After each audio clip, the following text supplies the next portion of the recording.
চাচা আমরা শুনবো লেসারে লেসান মহানেশন আলহামদুলিল্লাহ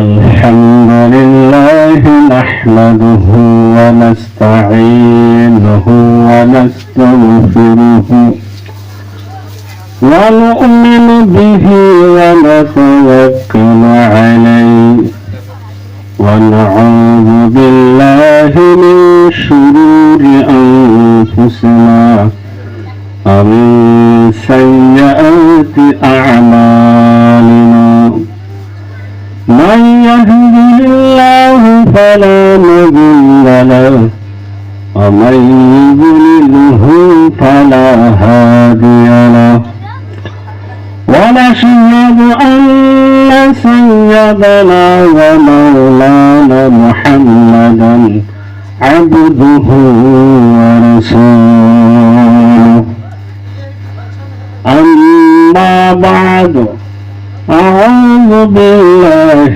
من الشيطان الرجيم بسم الله الرحمن الرحيم والعصر إن الإنسان لفي خسر إلا الذين آمنوا وعملوا الصالحات وتواصوا بالحق وتواصوا بالصبر قال النبي صلى الله عليه وسلم لا يؤمن أحدكم حتى أكون أحب إليه بولده وولده والناس أجمعين أو كما قال عليه الصلاة والسلام وقال الله تبارك وتعالى إن الله وملائكته يصلون على النبي يا أيها الذين آمنوا صلوا عليه وسلموا تسليما اللهم صل على سيدنا ومولانا محمد وعلى آل سيدنا مولانا محمد طيبة قل النبي ইসলাম প্রসার করিতে তাইবাসী মারি পাথর নবীজির শরীরে আল্লাহুম্মা সাল্লি আলা সাইয়্যিদিনা মাওলানা মুহাম্মদ ওয়া আলা আলি সাইয়্যিদিনা মাওলানা মুহাম্মদ পাথরেরা গাতে নবীজি কাঁদছে যারে যার প্রভু বলে মাফ করে দাও উম্মত আমার গুনাহগার আল্লাহুম্মা সাল্লি আলা সাইয়্যিদিনা মাওলানা মুহাম্মদ ওয়া আলা আলি سيدنا مولانا محمد بلغ العلا بكماله كشف الدجى بجماله حسنت جميع خصاله صلوا عليه وآله সম্মানিত মাননীয় আজকের এই ধর্মীয় জলসা মহামান্য সভাপতি সাহেব এবং এই স্টেজে বসে থাকা উলামায়ে হযরত এবং আমাদের সম্মুখে বসে থাকা মুরব্বিনে আযম এবং ছোট বড় ভাই বন্ধু সকল এবং পর্দার আড়ালে বসে থাকা মা ও ভগ্নীগণ, আল্লাহ পাকের লাখ লাখ শুকরিয়া যে মহান আল্লাহ রাব্বুল আলামিন আমাদের আপনাদেরকে বিভিন্ন ঝামেলা থেকে ফারি করে আনিয়া আল্লাহ রাব্বুল আলামিন এমন জায়গায় বসার জন্য তৌফিক দিলেন যে জায়গায় বসলে আল্লাহ তাবারক তাআলার মাগফিরাতের ওয়াদা আছে, যে জায়গায় বসলে আল্লাহ রাব্বুল আলামিন গুনাহ মাফ করে দেয়। তেমনি মেহফিলে আমাদের আপনাদের সকলকে বসার জন্য তৌফিক ইনায়াত করেছেন। ভাই মুহতারাম দোস্ত আজিজু, আমাদের নবী সাল্লাল্লাহু আলাইহি ওয়াসাল্লাম ইরশাদ করেছেন, যে মেহফিলে কোরআন এবং হাদিসের ব্যাখ্যা আলোচনা হয় সেই মেহফিল হলো জান্নাতের বাগান, আর সেই মেহফিল হলো গুনাহ মাফ করার মেহফিল। ভাই মুহতারাম দোস্ত আজিজু, আল্লাহ রাব্বুল আলামিন জান্নাতের বাগানের মাধ্যমে আমাদের আপনাদেরকে বসার জন্য তৌফিক দিয়েছেন, গুনাহ মাফ করা মেহফিলে বসার জন্য তৌফিক দিয়েছেন। এটা আমরা আল্লাহর তরফ থেকে আমরা নিয়ামত আমরা পেয়েছি, পুরস্কার পেয়েছি। ভাই মুহতারাম দোস্ত আজিজু, আল্লাহ রাব্বুল আলামিন বলেছেন যে বান্দা আমার নিয়ামত পাইব, নিয়ামত পাওয়ার পর আমার শুকরিয়া আদায় করব, আমি আরো নিয়ামতকে আমি বাড়াইয়া দিই। সব বলুন সুবহানাল্লাহ। ভাই মুহতারাম দোস্ত আজিজু, আল্লাহ তাবারক ওয়া তাআলা আমাদেরকে নিয়ামত দান করেছেন, আমরা সে আল্লাহর উপর একবার আমরা শুকরিয়া আদায় করে নিই। সবাই বলুন আলহামদুলিল্লাহ। ভাই মুহতারাম দোস্ত আজিজু, যখন আল্লাহ তাবারক ওয়া তাআলার উপরে শুকরিয়া আদায় করা হয়, সঙ্গে সঙ্গে নবী করিম সাল্লাল্লাহু আলাইহি ওয়াসাল্লামের উপরে দুরূদ পড়া ওয়াজিব হয়ে যায়। যাকে সৃষ্টিকারী আসমান জমিন কোনো কায়নাতকে সৃষ্টি করতেন না, আল্লাহ রাব্বুল আলামিন সেই নবীর উম্মত করে আমাদের আপনাদেরকে এই দুনিয়ার মাধ্যমে প্রেরণ করেছেন। বহুত সৌভাগ্য নসিব আমাদের। আমরা সেই নবীর উপর একবার আমরা মহব্বতের সঙ্গে আমরা দুরূদ পড়ি সাল্লাল্লাহু আলাইহি ওয়াসাল্লাম। ভাই মুহতারাম দোস্ত আজিজু, রাত হয়ে গেছে, আমি বেশি টাইম বক্তব্য দেব না, অল্প সময় একটি ছোট্ট একটা সূরা তেলাওয়াত করেছি, শুধু এই সূরার তরজমা ব্যাখ্যা সংক্ষিপ্ত করে দেব। ভাই মুহতারাম দোস্ত আজিজু, আমি আপনাদের সম্মুখে যে সূরা তেলাওয়াত করেছি সেই সূরাটির নাম হলো সূরাতুল আসর। সূরাতুল আসর।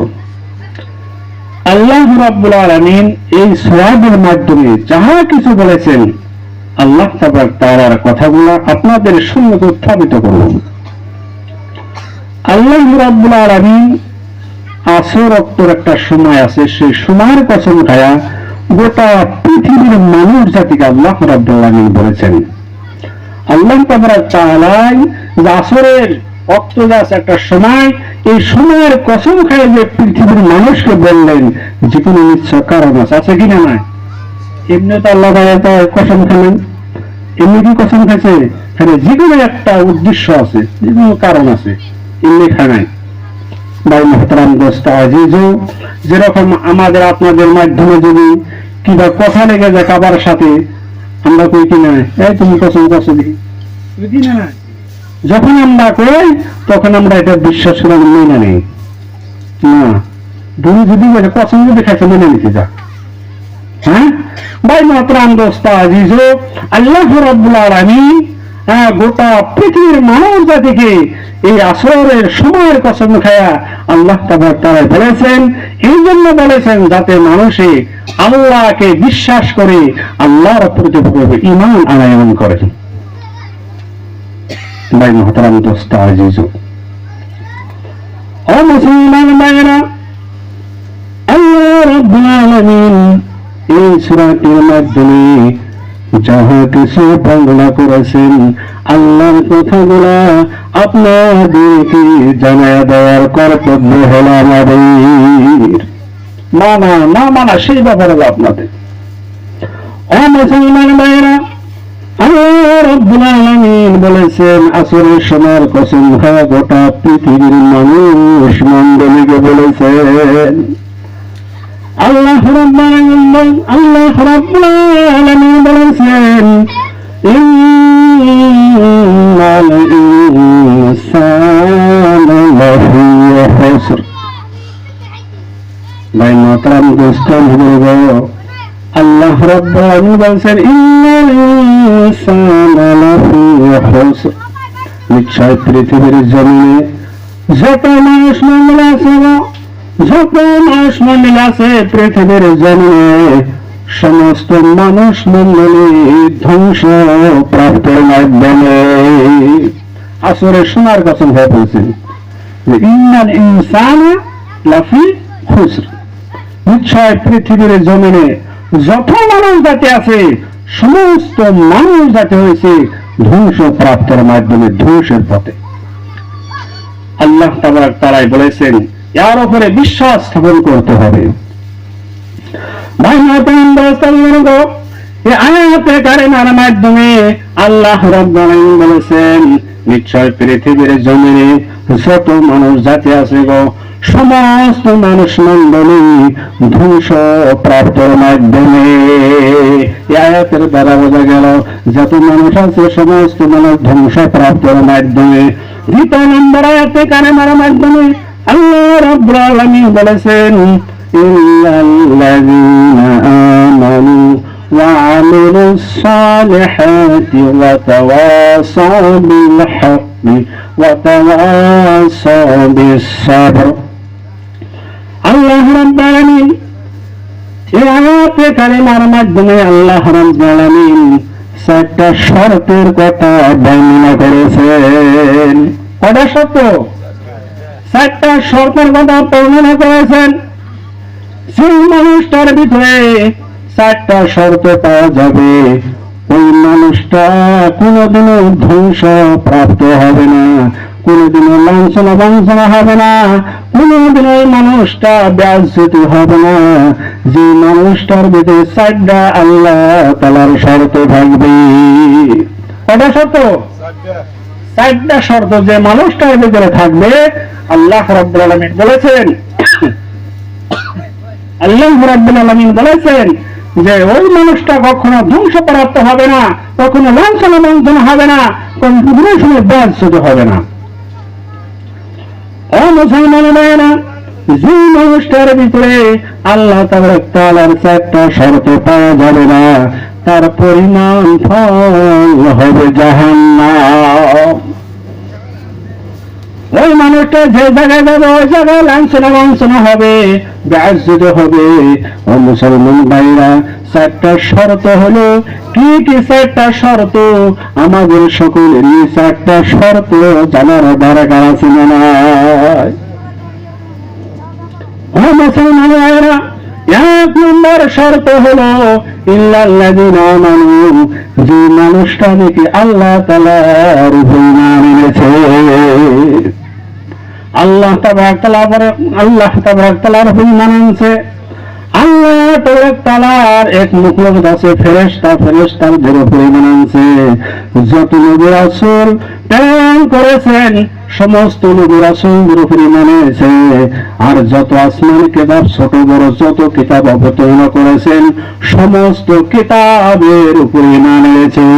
যত হুকুম আহকাম আল্লাহ তাবারাক তাআলা নাযিল করেছেন সমস্ত হুকুম আহকামের উপর ঈমান এনেছে।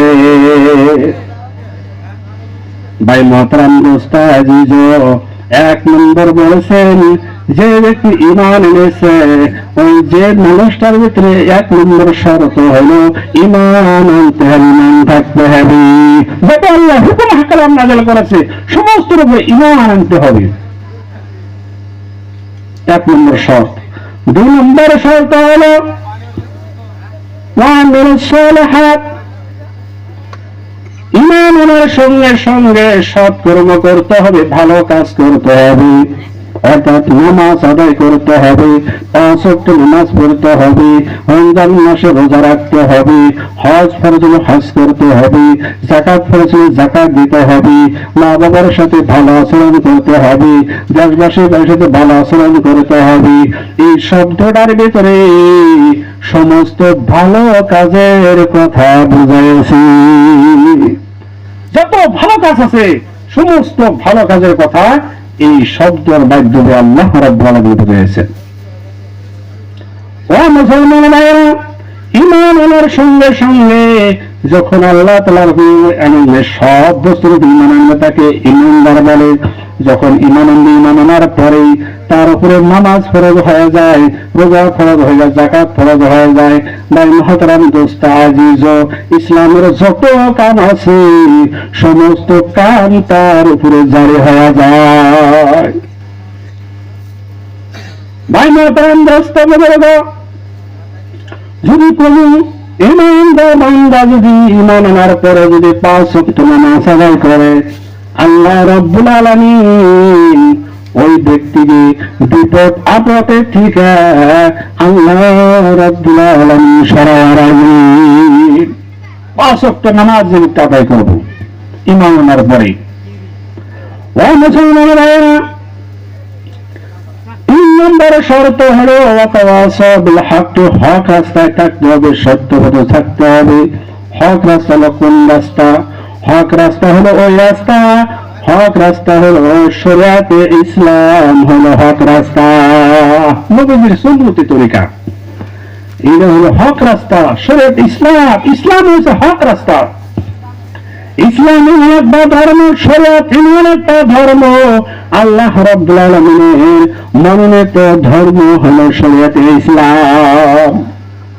এই রাস্তায়, এই হক রাস্তায় থাকতে হলে সত্য কথা বলতে হবে।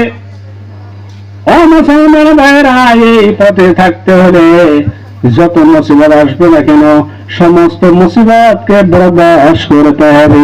এই রাস্তায় থাকতে হলে মানুষকে ভালো দিয়ে আহ্বান করতে হবে, মানুষকে দিনের পথে ডাকতে হবে। মানুষকে দিনের পথে ডাকতে গিয়ে যত কষ্ট আসবে সমস্ত কষ্টকে বরদাস্ত করতে হবে। এই হলো 3 নম্বর শর্ত। 4 নম্বর শর্ত হলো ওয়াতাওয়াসাউ বিস সবর। ভাই মুহতারাম দোস্ত আজিজ, ধৈর্য সবর করতে হবে। আপনি আল্লাহর ইবাদত করতেছেন, নামাজ পড়তেছেন, রোজা রাখতেছেন, যাকাত দিতেছেন, এগুলা বস্তুর মধ্যে সমস্ত বস্তুর ধৈর্য ধারণ করতে হবে। নামাজ পড়া শুরু করলেন, গরমের অবস্থা, গরমের মধ্যে থাকা যাবে না, কিন্তু ধৈর্য সহকারে করবেন। একজন আরেকজনের সাথে কথা বলতেছেন, কিন্তু ধৈর্য সহকারে বলতে হবে, সবুর করতে হবে। ভাই মুহতারাম দোস্ত আজিজ, এই 4টা শর্ত যে মানুষের ভিতরে আছে ওই মানুষটা কোনো সময় ধ্বংসপ্রাপ্ত হবে না, কোনোদিনও লাঞ্ছনা হবে না, কোনোদিনও ব্যাচ্যুতি হবে না। যে মানুষটার ভিতরে 4টা শর্ত নাই তার পরিণাম ফল হবে জাহান্নাম। ভাই মুহতারাম দোস্ত আজিজ, জাহান্নামের বিষয় আল্লাহ তাবারক তাআলা কোরআনুল কারীমের মাধ্যমে বর্ণনা করেছেন। জাহান্নাম কিরকম ভয়ঙ্কর পরিস্থিতির জায়গা। ওই জাহান্নাম থেকে যদি আমরা বাঁচতে নিয়ে যাই তাহলে 4টা শর্তের উপর আমরা অটল থাকতে হবে। আল্লাহ তাআলার উপর ঈমান আনতে হবে, তার সাথে সাথে 5 ওয়াক্ত নামাজ আদায় করতে হবে, সমস্ত ভালো কাজ করতে হবে ইসলামের মাধ্যমে থাকিয়া। হক রাস্তা থেকে সমস্ত ভালো কাজ করতে হবে নবীদের তরিকা অনুযায়ী, তাহলে আমরা জাহান্নাম থেকে বাঁচতে পারবো। জাহান্নামের বিষয় বলেছেন ইন্না জাহান্নামা কানাত মুরসাদা, নিশ্চয় জাহান্নাম গভীরতা জায়গা। ভাই মুহতারাম দোস্ত আজিজ, আমরা ওই জাহান্নাম থেকে যদি বাঁচতে নিয়ে চাই তাহলে আমরা 5 ওয়াক্ত নামাজ পড়তে হবে, রমজান মাসে রোজা রাখতে হবে, নবীদের সুন্নতি তরিকা মতো আমরা এই দুনিয়ার মাধ্যমে আমরা বাস্তবায়ন করতে হবে। ইসলামের ভিতরে আমাদের হাত, পা, মুখ ইত্যাদি সমস্ত বস্তু পুরোপুরি দাখিল করতে হবে। মুখ আছে দেখে গেলে আমরা একজনের যাতা ভাষা গুলো আমরা এগুলা কথা পাওয়া যাবো না। ভাই মুহতারাম দোস্ত আজিজ, মানুষের সাথে সৎ ব্যবহার করতে, ভালো আচরণ করতে হবে। হ্যাঁ, কিবা একজন একটা কথা বলে এটা বরদাস্ত করতে হবে। ভাই মুহতারাম দোস্ত আজিজ, জাহান্নাম বহুত গভীরতা করে জাহান্নাম। ভাই মুহতারাম দোস্ত আজিজ, এই সম্বন্ধে যদি বয়ান করা যারা একদিন 24 ঘন্টা বর্ণনা করলেও খতম হলো। ভাই মুহতারাম দোস্ত আজিজ, যাই হোক সময় রকম অভাব, আর 2-3 দিন হুজুর আছে, যাই হোক আমি নিয়ে আইছিলাম ইনশাআল্লাহ, তাও আইসে বলেছি আর সভাপতি সাহেব আদেশ করলেন আমি এক লোকে আমরা আসলাম, আমরা পশ্চিমবঙ্গের মাদ্রাসা একসাথে পড়ছি, ভালো বন্ধুত্ব। তিনি আসার সাথে সাথে 10 মিনিট থেকে তার উপর মিনিট আপনাদের ব্যয় করলাম ইনশাল্লাহ। যাই হোক, বলেই থাকা যাবো, আপনারা 5 ওয়াক্ত নামাজ পড়বেন। ইমান আমল নিয়ে যদি আমরা দুনিয়া থেকে বাহারি, তাহলে সে আমরা বাঁচি। আমাদের সর্বপ্রথম মঞ্জিল হলো কবর, আখিরাতের প্রথম মঞ্জিল কবর। কবরে যদি আমরা বাইচে বাহারি, আখিরাতে আমরা বাঁচি। কবরে যদি না বাঁচা হারি, তাহলে আর বাঁচা হন না। কিন্তু হেই তয়ার গুলাই দুনিয়া থেকে নিয়ে যেতে হবে, যার জন্য একটা মেহনত করতে হবে দুনিয়ার ভিতরে। ভাই মোহতারাম দোস্ত আজিজ, যাই হোক, আপনারা আমাদের দোয়া করবেন। যদি বলার মাধ্যমে, ভাষার মাধ্যমে কিংবা যদি ভুলবাদী হয়ে গেছে, ইনশাআল্লাহ আমাকে মাফ করে দেবেন বলে আশা রাখলাম।